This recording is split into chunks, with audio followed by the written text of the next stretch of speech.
Assalamualaikum warahmatullahi wabarakatuh. Halo anak-anak Nusantara, kembali bertemu dengan Pak Buda. Dalam pertemuan kali ini, kita akan membahas dan mempelajari soal-soal Olimpiade Sains Nasional Ilmu Pengetahuan Sosial tingkat SD yang juga bisa dipergunakan untuk tes kompetensi akademik mata pelajaran Ilmu Pengetahuan Sosial di tahun 2026 nanti.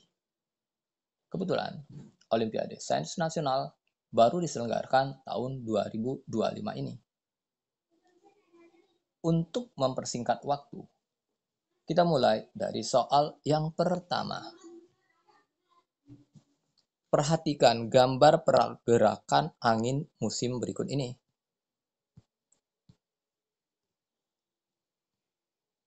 Terdapat dua angin muson, yaitu angin muson barat ketika matahari berada di belahan bumi selatan Khatulistiwa. Angin bergerak dari arah utara Asia menuju selatan benua Australia, seakan-akan datang dari arah barat, maka disebut angin muson barat yang bertiup bulan Oktober hingga bulan Maret. Angin muson timur, ketika matahari berada di belahan bumi utara Khatulistiwa, angin akan bergerak dari selatan Australia menuju utara benua Asia, seakan-akan datang dari arah timur yang bertiup bulan April hingga bulan September. Berdasarkan penjelasan tadi, terlihat pada gambar angin bergerak dari arah utara menuju selatan. Jadi seakan-akan datang dari arah barat, maka disebut dengan angin muson barat. Jadi untuk nomor 1 kita kunci pada jawaban yang A. Yang paling mendekati yaitu bulan Oktober hingga bulan April. Kita mulai soal yang kedua. Perhatikan gambar di bawah ini. Menhir dolmen waruga, sarkofagus, serta punden berundak. Berdasarkan gambar di atas, masyarakat zaman praaksara sudah memiliki kemampuan membuat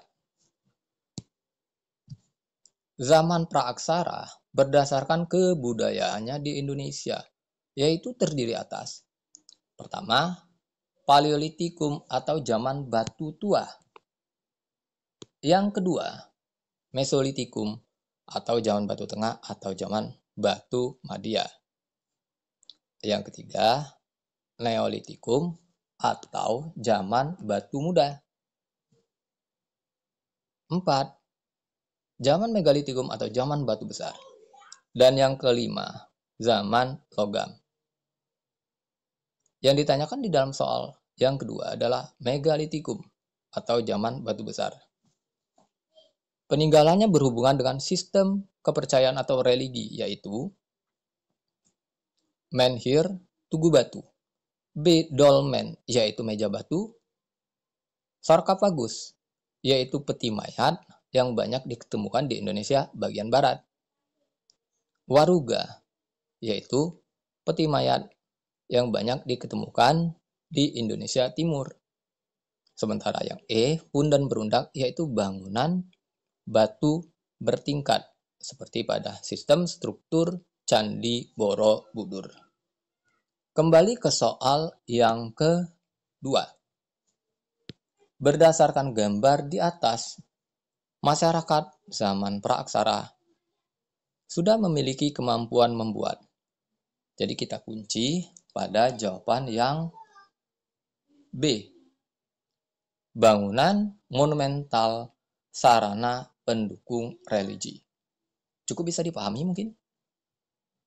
Anak-anak Nusantara, kita lanjutkan soal yang ketiga. Andri membeli baju di pasar. Fungsi asli uang dalam kegiatan Andri adalah fungsi uang terdiri atas dua. Pertama, uang memiliki fungsi asli. Fungsi asli terdiri dari alat tukar serta alat satuan hitung. Yang kedua, fungsi turunan. Fungsi turunan dari uang adalah sebagai A. Alat transaksi, B. Alat pencicilan utang, C. Alat penimbun kekayaan, serta D. Alat pemindahan kekayaan. Di dalam soal yang ketiga, kata kuncinya adalah fungsi asli uang. Karena di sini Andre membeli baju di pasar. Sementara yang ditanya adalah fungsi asli uang. Fungsi asli uang cuma dua, yaitu alat tukar atau alat satuan hitung. Karena Andre membeli baju, berarti disinilah fungsi uang sebagai alat tukar. Untuk nomor 3 kita kunci pada jawaban yang B, yaitu uang sebagai alat tukar. Cukup bisa dipahami? Kita lanjutkan soal yang keempat. Berikut ini penyebab perubahan sosial budaya dari luar masyarakat kecuali. Faktor penyebab perubahan sosial terdiri atas faktor internal dan faktor eksternal. Adapun faktor internal dari perubahan sosial adalah: pertama, adanya penemuan baru, kedua, konflik, ketiga, perubahan jumlah penduduk, dan yang keempat, terjadinya pemberontakan. Serta faktor eksternal atau dari luar, yaitu adanya perang, bencana alam, pengaruh budaya luar, serta yang keempat, difusi atau persebaran budaya. Secara arti, perubahan sosial adalah perubahan yang terjadi dalam masyarakat yang mempengaruhi struktur sosialnya. Untuk soal yang keempat, di sini dikatakan penyebab perubahan sosial budaya dari luar masyarakat kecuali, berarti yang bukan. Jadi kita kunci pada jawaban yang C, karena dinamika penduduk merupakan faktor internal, yaitu yang ketiga, perubahan jumlah penduduk. Bisa dipahami?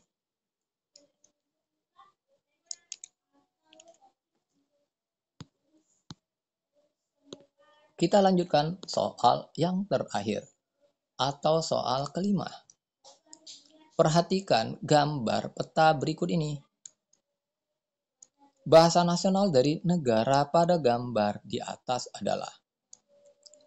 Gambar di atas adalah peta dari negara Filipina. Filipina beribu kota di Manila dan memiliki bahasa nasional yaitu bahasa Tagalog. Filipina juga memprakarsai berdirinya ASEAN pada tanggal 8 Agustus tahun 1967. Filipina diwakili oleh Narcisco Ramos. Selain Filipina, deklarasi Bangkok juga dihadiri oleh Adam Malik dari Indonesia, Tanat Koman dari Thailand sebagai tuan rumah, Tun Abdul Razak dari Malaysia, serta Sinantambi Raja Ratnam dari negara Singapura. Kembali kita ke soal yang kelima. Bahasa nasional dari negara pada gambar di atas adalah. Jadi bahasa nasional dari negara Filipina adalah bahasa Tagalog. Jadi kita kunci pada jawaban yang kelima adalah yang D. Dapat dipahami? Anak-anak Nusantara, kita cukupkan dulu pertemuan kali ini dan semoga bermanfaat. Serta jangan lupa subscribe ya. Lebih dan kurang, mohon maaf. Sampai bertemu di video berikutnya. Dan Assalamualaikum warahmatullahi wabarakatuh.